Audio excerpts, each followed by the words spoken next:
All right, so let's take a moment here to break down um, our discussion about principles of government, right? What is it, or principles of a democracy? Like, okay, fine, you call yourself a democracy, but what does that really mean, right? Does that mean that everyone votes for laws? Not necessarily, but maybe. Does that mean that um, everyone votes? Well, kind of. The first of these principles of a democracy has to do with citizen participation. There has to be some sort of citizen participation in the government, whether it be voting for laws, voting for representatives who then go and make laws.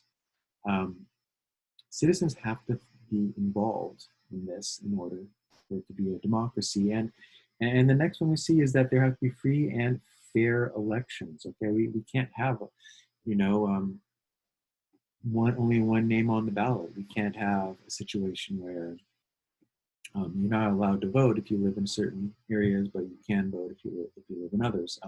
These elections have to be fair.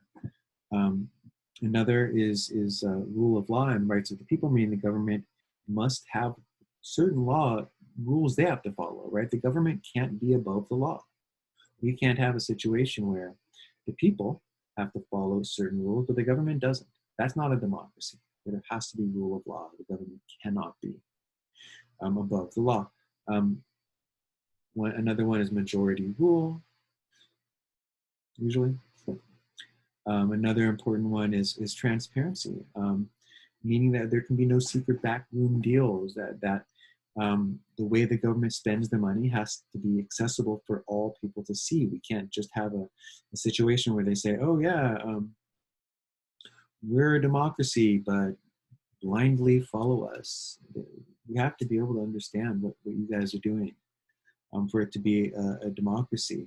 An independent judiciary, right, where the courts are independent from the leader, right? If the president controlled, he was also the main judge, or she was also the main judge, then they could do whatever they wanted to. But today we know in our country, if the president breaks a law, he or she can be sued. And that is by an independent judiciary that could theoretically um, make find the president guilty of crimes. Um, there also has to be more than one legitimate political party. Historically speaking, which has seen democracies where you show up to vote and there's only one name to vote for. That's not a democracy, right? There have to be multiple people to choose from. Um, we talked about control of the abuse of power. We can't have a democracy where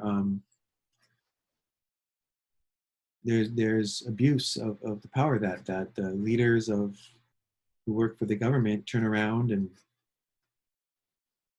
can do whatever they want. There has to be um, transparency about the way that people are ruling. There can't be abuse of their political power.